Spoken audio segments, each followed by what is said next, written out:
సమాజ సేవ చేస్తే ఎక్కడైనా అరెస్ట్ చేసి బొక్కలు పెడతారా? స్వచ్ఛంద సంస్థలకి కాకుండా అనాథ శరణాలయాలకి, ఎవరికి పెళ్ళి కాని ఆడపిల్లలకి, వితంతువులకి ఎవరికైనా డబ్బు సాయం చేస్తే అరెస్టులు చేసి జైల్లో పెడతారా? ఎస్, ఉత్తరప్రదేశ్లో పెట్టారు.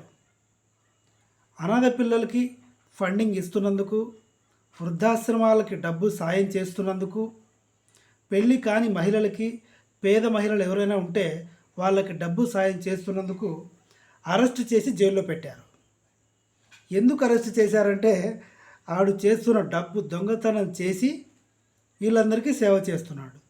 అది కూడా రాజకీయ నాయకుల ఇళ్లల్లో, మినిస్టర్స్, పార్లమెంట్ మెంబర్స్, ఎమ్మెల్యేలు వీళ్ళ ఇళ్లల్లో దొంగతనానికి పాల్పడి వాళ్ళ ఇళ్లల్లో ఉన్న ఖరీదైన బైకులు, దొరికితే కార్లు, ఒకవేళ వీక్గా ఉంటే ఇంట్లోకి చొరబడి డబ్బు నగలు దొబ్బేసి వాటిని క్యాష్ చేసుకొని ఈ రకంగా సమాజ సేవ చేస్తున్నాడు. ఇది మంచిదే, కానీ రాజకీయ నాయకులదే దొంగతనం చేస్తున్నాడు చూడండి, అది ఇంకా మంచిది. ఇది కరెక్టో కాదో నాకైతే తెలియదు, కానీ నాకైతే మనసుకి చాలా నచ్చింది. ఇంతకీ ఇది ఎక్కడ జరిగిందంటే ఉత్తరప్రదేశ్లో జరిగింది. ఉత్తరప్రదేశ్ పోలీసులు కసిగా పట్టుకున్నారు అబ్బాయిని. 26 ఇయర్స్ ఏజ్.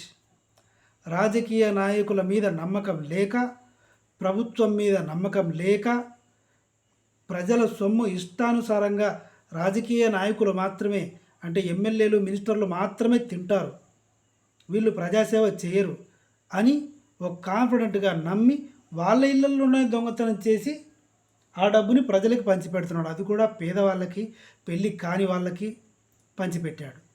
ఇది జీర్ణించుకోలేక కేసులు పెట్టి వాడిని పట్టుకొని బొక్కలేశారు. మేరా భారత్ మహాన్. వీడియో నచ్చితే సబ్స్క్రైబ్ చేయండి. Thank you.